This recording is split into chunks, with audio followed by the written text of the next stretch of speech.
சிவன் கோயிலுடைய சிறப்பு. இது இடப்பாளையம் கிராமம். இங்கே புதிதாக தோற்றுவிக்கப்பட்டுள்ள சிவன் கோயில். மலை சார்ந்த இடம், மலை பள்ளத்தாக்கு பக்கத்தில் கிராமம். இப்படி ஒரு அழகான சூழலில் அமைந்திருக்கக்கூடிய, இயற்கையான சூழல் அமைந்திருக்கக்கூடிய இந்த மலை அடிவாரத்தில் இருக்கக்கூடிய சிவன் கோயிலுக்கு நீங்கள் வருகை தந்து உங்கள் மனதளவில் மாற்றங்களை நீங்கள் பெற்றுக்கொள்ளலாம். இறைவனுடைய அருள் தன்னால் உங்கள் உடலுக்குள் பாய்ந்து உங்களுக்கு பரவசத்தை கொடுக்கக்கூடியதாக இருக்கும். அந்த நம்பிக்கையில் தான் எல்லோரும் இந்த சிவன் கோயிலுக்கு வராங்க. நீங்கள் சிறப்பாக இந்த மாலை நேரங்களில் ஒரு 5 மணிலேருந்து 7 மணி 8 மணி வரைக்கும் கூட இந்த கோயிலுக்கு அமர்ந்து இங்கே இருக்கக்கூடிய இந்த அமைதியான சூழலை நீங்கள் அனுபவிக்கலாம். இந்த சிறப்பான ஒரு மலை அடிவார கோயில், இங்கே நடைபெறக்கூடிய பிரதோஷ வழிபாடுகள் மற்றும் வெள்ளிக்கிழமை அமாவாசை தினங்களில் நடைபெறக்கூடிய வழிபாடுகள், இதிலெல்லாம் நீங்கள் கலந்துக்கலாம். உங்களுடைய மன ஆரோக்கியத்திற்கு சிறப்பானது ஒரு சூழலை உண்டாக்கி கொடுக்கும். நம்ம உடல்நிலை சரியில்லைன்னா டாக்டர்கிட்ட போகிறோம், அவர் கொடுக்குற மருந்தையோ ஊசியோ போட்டுக்கிட்டு உடம்பு நல்லா போகிறத நம்ம பார்க்குறோம். அது மாதிரி நம்ம மனநிலை கூட கொஞ்சம் மாற்றம் அடையுது. நம்ம மனநிலை ஒரு சரியில்லை அப்படின்னு நினைக்கிற போது கூட ஒரு வருத்தமோ ஒரு சந்தோஷமின்மையோ மனதளவில் நம்ம பாதிக்கப்பட்டிருக்கிறோம் அப்படின்னு சொன்னால் கூட அந்த நேரங்களில் நீங்கள் இந்த சிவன் கோயிலில் அமைதியாக உட்காருங்க. உட்காந்துட்டு ஒரு மனசுக்குள்ளே நீங்கள் தியானம் பண்ணுங்கள். எவ்வளோ பக்தர்கள் வராங்க அப்படின்றதையும் பாருங்கள். அப்படி வரக்கூடியவர்கள் மூலமாக நீங்களும் அமர்ந்து உங்கள் சிந்தனையை ஒருமுகப்படுத்தி இறைவனோடு உங்கள் சிந்தனையை ஒருமுகப்படுத்தி பாருங்கள். அப்போ உங்கள் மன ரீதியான மாற்றங்கள் சிறப்பான வகையில் மாற்றமடைவதை நீங்கள் கண்கூட காணலாம். அதனால் இந்த மாதிரி இடங்களுக்கு வாங்க. இது ஒரு அழகான இடம். இங்கே வந்துட்டிங்கன்னா போகிறதுக்கே கஷ்டமாக இருக்கும். மலை சார்ந்த இடம், மலையும் பள்ளத்தாக்கம் நிறைந்த இடம். இங்கே சுற்றிலும் ஆடுகள்லாம் மேய்க்கிறாங்க. ஆடு மேய்ப்பவர்கள், மாடு மேய்ப்பவர்கள், இப்படி அப்புறமா குயில் கூவுகிறது, குருவிகளுடைய சத்தம் கேட்கிறது. இவ்வாறு பலவிதமான சப்தங்கள் இங்கே கேட்டுக்கிட்டே இருக்கும். எல்லா விதமான பறவைகளுடைய சத்தங்களும் கேட்டுக்கிட்டே இருக்கும். மயில்கள் கூட இந்த கோயிலுக்கு, இந்த மலையில் நிறைய வந்து கொண்டே இருக்கிறது. எங்கேருந்து வருது அப்படின்றது யாருக்கும் தெரியாது. ஆனால் ஒரு 20 மைல்களுக்கு மேலே ஒரு வரிசையாக அது பாட்டுக்கு போய்கிட்டே இருக்குது இந்த மலையில். நீங்கள் அதை கூட பார்க்கலாம். மலை மேலே ஒரு முருகர் சிலை வைப்பதற்காக அங்கே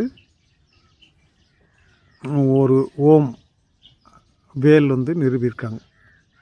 அதை நீங்கள் பார்க்கலாம். கண்கூடாக பார்த்து தெரிந்து கொள்ளுங்கள். மக்களே, மீண்டும் ஒரு நல்ல நிகழ்ச்சியில் சந்திப்போம். இந்த வீடியோவை முழுமையாக பாருங்கள். அப்போ தான் இந்த வீடியோவில் நான் சொல்லக்கூடிய கருத்துக்கள் உங்களுக்கு ஒரு மனமாற்றத்தை கண்டிப்பாக உண்டு பண்ணும். அதனால் தொடக்கம் முதல் முடிவு வரை இந்த வீடியோவை ஸ்கிப் பண்ணாமல் பாருங்கள். என்னுடைய நலனுக்காக நான் சொல்லலை, உங்களுடைய நலனுக்காகவும் உங்கள் மன மாற்றத்திற்காகவும் நான் சொல்லக்கூடிய இந்த ஒரு வாய்ப்பை நீங்கள் பயன்படுத்திக்கிங்க. ஒரு தடவை இந்த வீடியோவை முழுமையாக பார்த்து தெரிந்து கொள்ளுங்கள். அப்புறம் தேவைப்பட்டால் மீண்டும் இந்த வீடியோவை பாருங்கள். நன்றி, வணக்கம். வணக்கம். வாங்க பேசுவோம், தொடர்ந்து பேசுவோம். இந்த இடம் சிவன் கோயில், ரொம்ப சிறப்பான ஒரு இடம். இங்கே உட்காந்திங்கனாவே மனசுக்கு ஒரு அலாதியான சந்தோஷம் கிடைக்கும். இது ஒரு விஸ்தீரமான இட அமைப்பு கொண்ட சிவன் கோயில் இருக்கும் இடம் இடப்பாளையம் கிராமம். இங்கே நீங்கள் எப்போ வேண்டுமானாலும் வரலாம். இந்த ஆலமரத்தடியில் போடப்பட்டிருக்கிற மேடையில் உட்காந்து இளைப்பாறிக் கொள்ளலாம். உங்கள் சிந்தனைகளுக்கு நீங்கள் என்ன நினைக்கிறீங்களோ அதை வேண்டிக்கலாம். இங்கே சிவன் கோயிலில் பக்தி பரவசமாக நீங்கள் வேண்டுவதெல்லாம் கண்டிப்பாக உங்களுக்கு நம்பிக்கை இருக்கிற பட்சத்தில் அது நடந்தேறும். நம்பிக்கை இல்லை அப்படின்னு சொன்னால் உங்களுக்கு அது நடக்கிறதுக்கான வாய்ப்புகள் ரொம்ப கம்மி. அதனால் நீங்கள் வருகிற போதெல்லாம் உங்கள் எண்ணங்களை ஒருமித்து இந்த சூழல் உங்களுக்கு ரொம்ப பிடித்தமான ஒரு சூழலாக இருக்கும். நீங்கள் அங்கே வந்து பார்த்தீங்கன்னா தான் தெரியும். இதனுடைய அமைப்பு, இதனுடைய இட விஸ்தீரணம், இந்த இயற்கையான சூழல், மலை சார்ந்த இடம், பள்ளத்தாக்கு, பக்கத்தில் கிராமம், இப்படி பல்வேறு விதமான சூழ்நிலைகளில் வந்து இந்த சிவன் கோயில் இங்கே அமைஞ்சிருக்கு. அதனால் இங்கே வருகிற போது உங்கள் மனநிலை கண்டிப்பாக ஒரு மாற்றத்தை அடையக்கூடியதாக இருக்கும். நீங்கள் எத்தனை கஷ்டங்களோடு, எத்தனை மன வேதனைகளோடு, அவஸ்தைகளோடு நீங்கள் இருந்தாலும் கூட இந்த கோயில் அருகே வந்து சற்று இளைப்பாருங்கள். உங்கள் சிந்தனைகளை ஒருமித்து சிவ வழிபாட்டில் ஈடுபடுங்கள். அப்போ உங்களுக்கு வந்து அந்த பழைய கவலைகள், சோர்வு, மனக்லேசங்கள் எல்லாம் மறைந்து போவதை நீங்கள் கண்கூடாக காணலாம். ஏன்னா இந்த இடம் அந்த மாதிரி. இந்த இடத்துல வந்து நீங்கள் உட்கார்ந்திங்கனாவே உங்களுக்கு ஒரு அற்புதமான மன நெகிழ்ச்சி, மன மகிழ்ச்சி இதெல்லாம் உண்டாகக்கூடிய வாய்ப்புகள் இருக்குது. அதை நீங்கள் நேரடியாக வந்து பார்த்தீங்கன்னா அதை நீங்கள் உணர முடியும். அதனால் தொடர்ந்து நான் இதை உங்களுக்கு சொல்கிறேன். நீங்கள் எப்பெல்லாம் உங்களுக்கு நேரம் கிடைக்கிறதோ அப்போல்லாம் வந்து இந்த சிவன் கோயிலில் பக்தி பரவசமாக, பக்தின்றது என்ன, நீங்கள் மனசளவில் வேண்டிக்கிறது தான் பக்தி. இறைவனோடு ஒன்று கலக்கக்கூடிய மாதிரியான உங்களுடைய சிந்தனைகளை நீங்கள் உங்கள் மனசுக்குள்ளே இருந்து ஏற்படுத்துகிறீங்க பாருங்கள், அதுதான் பக்தி பூர்வமான ஒரு இது. கடவுள் எங்கும் நிறைந்திருக்கக்கூடிய கடவுள் தான். அதில் அவர் இங்கேயும் இருக்கிறாரு அப்படின்ற ஒரு உணர்வு நிலை இங்கே வரும்போது உங்களுக்கு அதிகமாக மேலோங்கி நிற்கும். அதனால் இந்த இடத்துக்கு நீங்கள் வருகிற போது உங்களுக்கு ஒரு ஆச்சரியம் கலந்த மன சந்தோஷம் கிடைக்கும். ஏன்னா மக்கள் பொதுவாக பக்தர்கள் என்று வரக்கூடியவர்கள் எல்லாரும் பார்த்திங்கன்னா எல்லோரும் இறைவனை வணங்கணும், சிவபெருமானை வணங்கணும், சக்தியை வணங்கணும், விநாயகரை வணங்கணும், முருகனை வணங்கணும், பெருமாளை வணங்கணும் அப்படின்னு சொல்லிட்டு எல்லோரும் ஒவ்வொரு விதமான மனநிலையோடு வர்றாங்க. வருகிறவர்களோடு நீங்கள் கலந்து பேசவில்லை என்றாலும் கூட சும்மா வாட்ச் பண்ணிங்கன்னாவே உங்கள் மனசுக்கு வந்து அது ஒரு என்ன கண்டிப்பாக அது ஒரு மாற்றத்தை உங்களுக்கு உண்டு பண்ணும். அதனால் இந்த இடம் இப்போ அது மாதிரியான ஒரு சூழலை உண்டாக்கி கொடுக்குது. நீங்கள் அதை அனுபவிக்கணும், அதை உணரணும் அப்படின்னு சொன்னால் இந்த கோயிலுடைய இடத்துக்கு வாங்க, கோயில் இருக்கிற இடத்துக்கு வாங்க, உட்காருங்க. ஒரு 10 ரூபாய்க்கு கற்பூரம் வாங்கிட்டு வந்துடுங்க. இறைவனுக்கு கற்பூர ஆரத்தி எடுக்கிறதுக்கு அது உதவிகரமாக இருக்கும். பெரும்பாலான செலவுகளை நீங்கள் செய்யலை அப்படின்னா கூட ஒரு 10 ரூபாய்க்கான கற்பூரம் உங்களுடைய மன ஆறுதலுக்கு அது ஒரு சிறப்பான தீர்வாக இருக்கும். அநேகம் பேர் வந்து இங்கே வரக்கூடியவர்கள் வந்து பன்னீர், பால், தயிர், தேன், கற்பூரம், தேங்காய், வாழைப்பழம், வெத்தலைப்பாக்கு, பூ, இந்த மாதிரி எல்லா விதமான பூஜைக்கான பொருட்கள் எல்லாம் வாங்கிட்டு வந்து கொடுக்குறாங்க. சிலர் வந்து துணி வாங்கிட்டு வந்து தராங்க, சிவனுக்கு அணிவிக்கக்கூடிய துணி இதெல்லாம் வாங்கிட்டு வந்து தராங்க. உங்களால் முடியுமானால் நீங்கள் உங்கள் விருப்பத்திற்கு தகுந்தாற்போல் உங்களுடைய மனசில் எது படுகிறதோ அதை நீங்கள் உதவியாக இந்த கோயிலுக்கு நீங்கள் செய்யலாம். அது மாதிரி செய்கிற போது இந்த கோயிலுடைய வளர்ச்சிக்கு அது வந்து ஒரு சிறப்பான முன்னேற்றத்தை கொடுக்கக்கூடிய வளர்ச்சியாக இருப்பதற்கு உத்தரவாதம் கொடுக்கும் அப்படின்றதுல எந்த பாகுபாடும் இல்லை. அதனால் நீங்கள் வாங்க, உட்காருங்க, எல்லோரும் வந்து ஒன்று கூடி அமர்ந்து உங்கள் மனநிலையை சாந்தமாக்கி கொள்ளுங்கள். அமைதியான ஒரு சூழல் உங்கள் அலைப்பாயக்கூடிய மனசை வந்து கட்டுப்படுத்தி நீங்கள் ஒரே நிலையான ஒரு கண்ணோட்டத்தில் உங்கள் மனசை பாதிப்பு இல்லாமல் அப்படி மேலான ஒரு எண்ணங்களோடு இருக்கக்கூடிய வாய்ப்பு இந்த கோயிலில் உங்களுக்கு கிடைக்கும். கடினமான எண்ணங்கள், சீர்தூக்கி பார்க்க முடியாத எண்ணங்கள், இல்லைன்னா சிக்கலான எண்ணங்கள், பயமுறுத்தக்கூடிய எண்ணங்கள், இது மாதிரி மனித மனம் வந்து எதையாவது அசை போட்டு கொண்டே தான் இருக்கும். மாடு வந்து காலையிலேருந்து புல்லு மேய்ஞ்சிட்டு என்ன பண்ணும், மத்தியானத்துக்கு மேலே உட்காந்து அது சேர்த்து வச்சுருக்கக்கூடிய அந்த புற்களை எல்லாம் திரும்ப வாய்க்கு கொண்டு வந்து அது மென்று அசை போட்டு தின்றும். அதுபோல் தான் நம்முடைய மனித மனம் என்றது, நாம் என்ன வேலை செய்தாலும் சரி, எங்கே இருந்தாலும் சரி எதையாவது யோசிப்போம், இல்லைன்னா எதையாவது பார்ப்போம். நம்ம சிந்தனையில் என்னெல்லாம் தோன்றுகிறதோ அதெல்லாம் வந்து நீங்கள் உட்காந்து சற்று நேரம் ஓய்வு எடுக்கிற போது அது உங்கள் மனசுக்குள்ளே திரும்ப வந்து அசை போட ஆரம்பிக்கும்.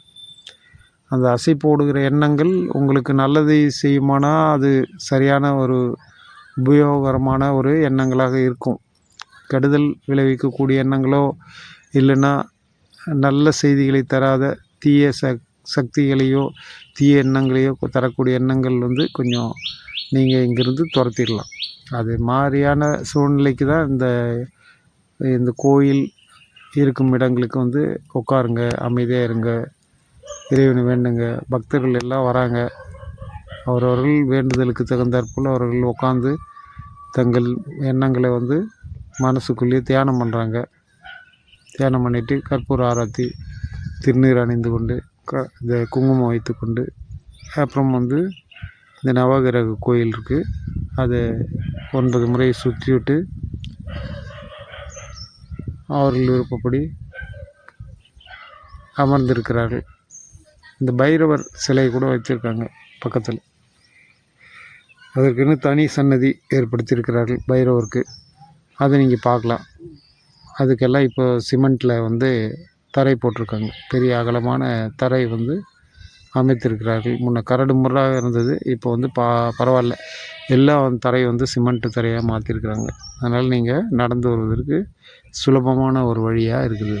பின்னாடி வந்து நாகத்தம்மன் கோயில் இருக்குது. புத்து வழியாக அங்கே இருக்கக்கூடிய நாகங்கள் வாழ்ந்து கொண்டிருக்குது. அதை வழிபடுகிற விதமாக வந்து நாகத்தம்மன் கோயில் அப்படின்ற ரீதியில் வந்து அங்கே வழிபாடு நடக்குது. நாகத்தம்மனுக்கு வழிபாடு தொடர்ந்து வெள்ளிக்கிழமை, செவ்வாய்க்கிழமை என்னென்னைக்கு சிறப்பான நாட்களோ அந்த நாட்களிலெல்லாம் இந்த வழிபாடுகள் தொடர்ந்து நடைபெறும். நீங்கள் அதை பார்க்கணும். அதை வந்து பார்த்து உங்களுடைய சூழ்நிலையில் அது எந்த விதமான தாக்கத்தை ஏற்படுத்து என்பதை நீங்கள் தெரிந்து கொள்ளலாம். அதுக்கு நீங்கள் இங்கே கோயிலுக்கு வரணும். வராமல் யாரோ சொல்கிறாங்க, இல்லை நான் சொல்கிறேன் அப்படின்ற என்னோடய கருத்துக்களோடு நீங்கள் இணைகிற பட்சத்தில் கூட அது நீங்கள் வந்து அதை நேரடியாக பார்க்குற போது தான் அதனுடைய பலன் உங்களுக்கு கிடைக்கும். அதாவது பசி எடுக்கிறது, உங்களுக்கு பசிக்கிறது அப்படின்னு நான் சொன்னால், அதனால் நான் சாப்பிட்றேன் அப்படின்னு சொல்லிவிட்டு நான் சாப்பிட்டா உங்கள் பசி தீருமா? கண்டிப்பாக தீராது. உங்களுக்கு பசி எடுக்கிற பட்சத்தில் நீங்கள் தான் உங்கள் கைகளால் உணவை வாங்கியோ இல்லை சமைத்தோ உங்கள் வயிற்றுக்கு சாப்பிடணும். அப்போது அதுதான் உங்கள் பசியை போக்கும். அது மாதிரி ஆத்மாவோட பசியை தீர்க்கணும் அப்படின்னு சொன்னால், நான் சொல்கிறது மட்டுமே நீங்கள் கேட்டுக்கிட்டு நல்லாயிருக்கு, எண்ணங்கள் சீரடையுது இப்படி சொன்னால் அது நடக்காது. நீங்கள் உங்களுடைய மன எண்ணங்களோட மன ஓட்டங்களோடு இங்கே வந்து அமர்ந்து நீங்கள் அதை அனுபவிக்கணும். அனுபவபூர்வமாக உங்களுடைய மனசு உங்கள் கட்டுக்குள் வருதா, உங்களை கட்டுப்படுத்துதா, நீங்கள் உங்கள் கொண்டாட்டத்துக்கு கொண்டு போதா, சந்தோஷமான மகிழ்ச்சிகரமான சூழலை உண்டாக்குதா, அதை நீங்கள் தான் உணரணும். அது உங்களுடைய செயல்பாடுகள் தான். அது நீங்கள் கண்டிப்பாக தனி ஒரு மனிதனாக வந்து இல்லைன்னா குடும்பமாக வந்து நீங்கள் அந்த அனுபவத்தை பெற்றுக்கொள்ளுமாறு கேட்டுக்கொள்கிறேன். ஏன்னா எந்த ஒரு செயலாக இருந்தாலும் சரி,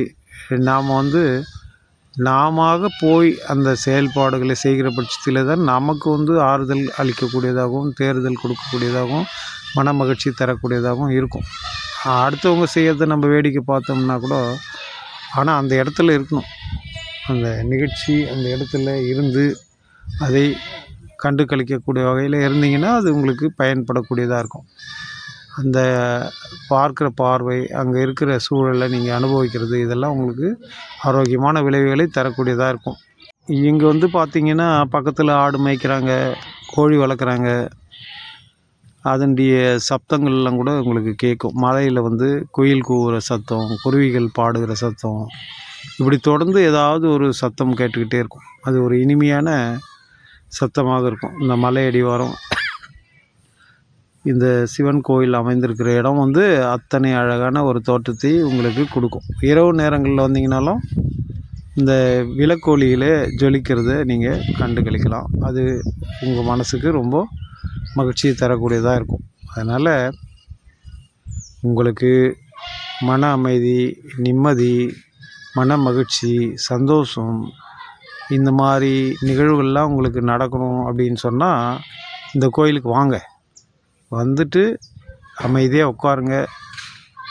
என்னென்ன பூஜைகள்லாம் பண்ணுறாங்க, அபிஷேகங்கள் செய்கிறாங்க அப்படின்றத நின்று இல்லை உட்கார்ந்து அமைதியாக கவனிங்க. அவங்க மணி அடிக்கிறது சத்தமும், பாட்டு பாடுறதும், இசையோட கூடிய அலங்காரங்கள் செய்வதும் இப்படியாக சிவனுக்கு இங்கே பூஜைகள் நடக்கும். தொடர்ந்து அபிஷேகங்கள் நடக்கும். இதெல்லாம் நீங்கள் பார்க்குறப்போ உங்கள் மனசுக்கு ஆறுதலை கொடுக்கும், சந்தோஷத்தை கொடுக்கும். அதுக்கான வாய்ப்புகளை ஏற்படுத்திக்கிங்க. தொடர்ந்து வாங்க. தொடர்ந்து சிவன் அருளை பெறுவதற்காக தான் சொல்கிறேன். உங்கள் மன நிம்மதிக்கும் தான் சொல்கிறேன். சிவனை பார்க்குறதுனால எங்கும் சிவனே எதிலும் சிவனேன்றாங்க. ஆனால் இங்கே சிவன் கோயில் இருக்கிற இடத்துக்கு நீங்கள் வருகிற போது அது உங்களுக்கு பலவிதமான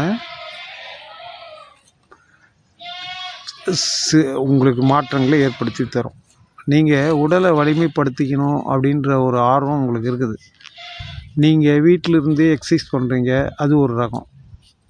நீங்கள் ஒரு ஜிம்முக்கு போகிறீங்க, அங்கே போய் என்ன பண்ணுறீங்க, அங்கே இருக்கிற அந்த பொருட்களோடு உங்கள் உடலை பலப்படுத்தி கொள்வதற்கான வேலைகளை செய்கிறீங்க. அப்போ வீட்டுக்கு வந்துடுறீங்க, ஜிம்மை விட்டு வெளியே வர்றீங்க. வந்துட்டால் கூட உங்கள் உடல் பலம் அடையுது இல்லையா?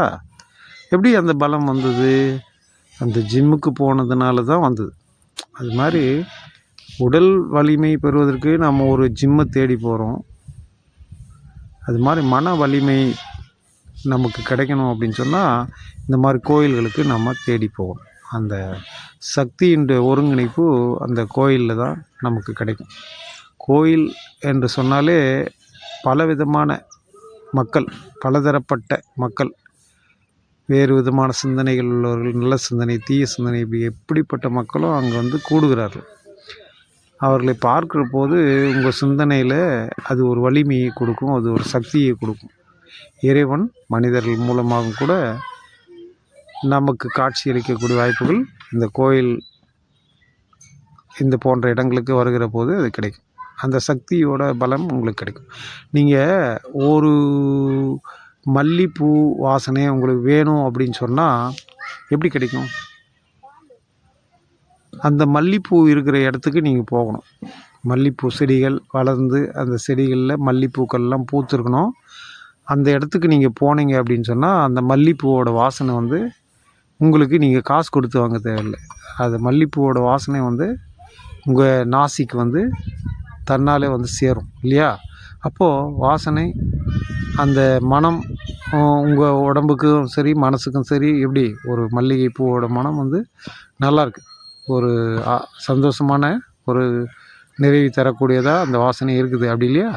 அந்த வாசனை எப்படி கிடச்சிது உங்களுக்கு? நீங்கள் இருக்கிற இடத்துல இருந்தே கிடச்சிது இல்லையே.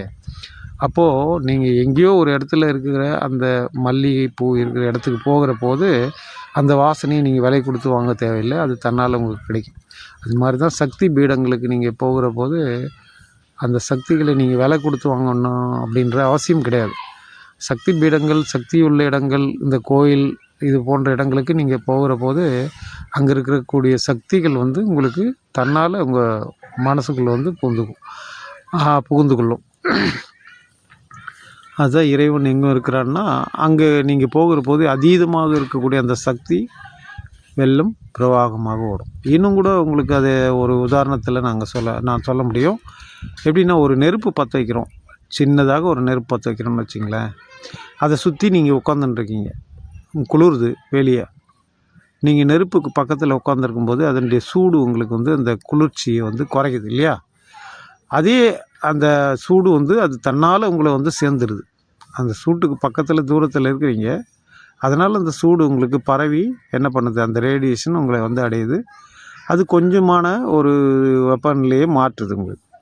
அதே அதிகமான ஒரு சூட்டை நீங்கள் உற்பத்தி பண்ணுறீங்க, நெருப்பை பற்ற வச்சு அதுக்கு பக்கத்தில் போய் நிற்கிறீங்கன்னா நான் உடம்பு தனன்னு கனகனன்னு மாறக்கூடிய மாதிரியான சூழ்நிலையாகவும் வெப்பநிலை அதிகரிக்கும். அதிகமான வெப்பநிலை உங்களுக்கு பாதிப்பை கூட உண்டாக்கலாம். அது மாதிரி நீங்கள் உங்கள் சக்தி அடையணும் அப்படின்னு சொல்லிட்டு கோயிலுக்கு போனீங்கன்னா அதீதமான சக்தி உங்களை வந்து சேரும். உங்களுக்கு எவ்வளோ தேவையோ அந்த சக்தியை நீங்கள் வாங்கிக்கலாம். நீங்கள் வாங்க தேவையில்லை, அது தன்னால் உங்கள் மனசுக்குள்ளே வந்து சேர்ந்துடும். அப்போது நீங்கள் சக்தியுடையவர்களா, பலமுடையவர்களா, மனசக்தி உள்ளவர்களா, மன வலிமை கொண்டவர்களாக நீங்கள் மாறி போவீங்க. இதுதான் நீங்கள் முக்கியமாக தெரிஞ்சுக்கணும். என்ன, அதனால் இந்த பக்தி பூர்வமான இந்த உரையாடல் உங்களுக்கு பிடிச்சிருக்கும்னு நினைக்கிறேன். தொடர்ந்து இதே போன்ற நிகழ்ச்சிகளை நீங்கள் கேட்கணும் அப்படின்னு சொன்னால் என்னுடைய சேனல் விகேஎம் சேனல், இந்த சேனலுக்கு நீங்கள் சப்ஸ்கிரைப் பண்ணிவிடுங்க. பண்ணிவிட்டு ஒரு லைக் போட்டுருங்க. அதுதான் ஒரு சிறப்பான ஒரு செயல்பாடாக இருக்கும் உங்களுடைய வழியில் நான் கேட்டுக்கொள்வது. நன்றி, வணக்கம். மீண்டும் சந்திப்போம் இன்னொரு நல்ல நிகழ்ச்சியிலே.